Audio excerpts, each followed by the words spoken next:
जय माता दी दोस्तों, आप सभी को नवरात्रि के दूसरे दिन की हार्दिक शुभकामनाएं। आज मैं नवरात्रि के दूसरे दिन माँ ब्रह्मचारिणी की कथा सुनाने जा रही हूँ। एक बार प्रेम से जयकारा लगा देते हैं। ब्रह्मचारिणी माता की जय, बोलो सांचे दरबार की जय। नवरात्रि के 9 दिनों के पावन त्योहार में देवी भगवती के 9 रूपों की पूजा की जाती है। नवरात्रि के दूसरे दिन माँ ब्रह्मचारिणी की पूजा की जाती है। यह देवी माँ दुर्गा के 9 अवतारों में से एक हैं। ब्रह्मचारिणी अवतार में माँ दुर्गा तपस्या करती हैं। ब्रह्मचारिणी नाम 2 शब्दों से मिलकर बना है, ब्रह्म और चारिणी। ब्रह्म का अर्थ है तप अथवा तपस्या और चारिणी का अर्थ है उत्साह से भरी हुई नारी। शास्त्रों में ब्रह्मचारिणी का अर्थ तप की चारिणी और आचरण करने वाली बताया गया है। देवी दुर्गा का यह रूप पूर्ण ज्योतिर्मय और अत्यंत भव्य है। ब्रह्मचारिणी देवी के दाएं हाथ में जप माला और बाएं हाथ में कमंडल धारण किया हुआ है। माँ का यह रूप अपने भक्तों को अनंत फल प्रदान करने वाला है। देवी ब्रह्मचारिणी की तपस्या से तप, त्याग, वैराग और संयम में वृद्धि होती है।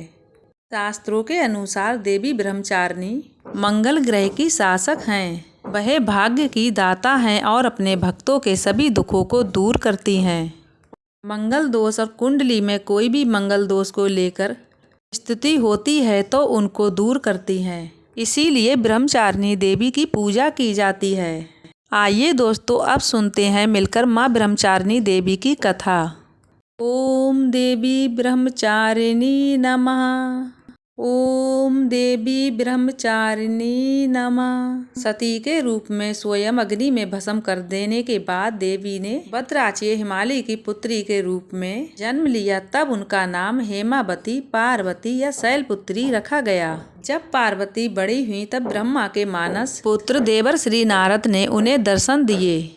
उन्होंने पार्वती को बताया अगर वह तपस्या की राह पर चलें तो उन्हें अपने पूर्व जन्म के पति भगवान भोलेनाथ के रूप में मिलेंगे।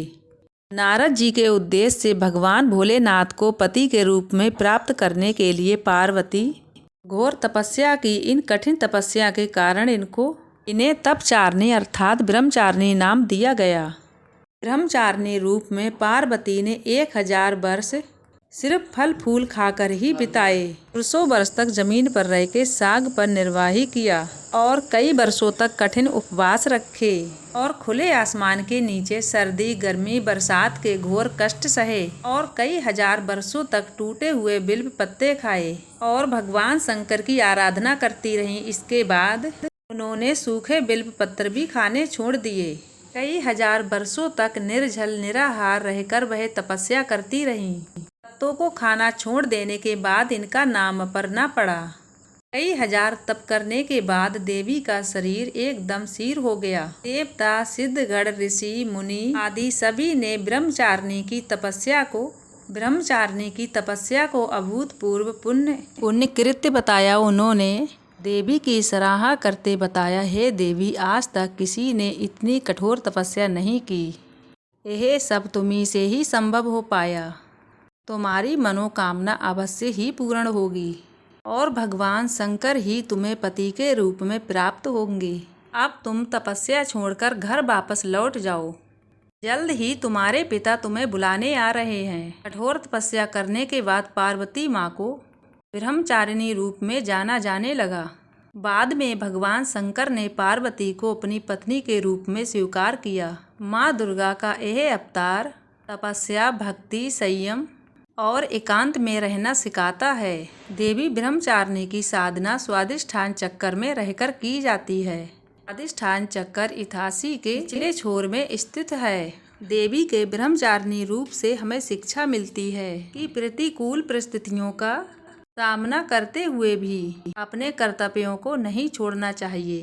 देवी के भक्त सुख, शांति, बड़प्पन के लिए माँ ब्रह्मचारिणी की पूजा करते हैं और देवी ब्रह्मचारिणी की कृपा से समस्त सिद्धियों को प्राप्त करते हैं। कथा समाप्त। कथा सुनने वालों का भी भला, सुनाने वालों का भी भला। जो भी भक्त देवी ब्रह्मचारिणी की कथा सुनते हैं उन्हें समस्त प्रकार की सिद्धि प्राप्त होती है और हर कठिन से कठिन तपस्या को पार कर जाते हैं। कभी पीछे पलटकर नहीं देखते हैं।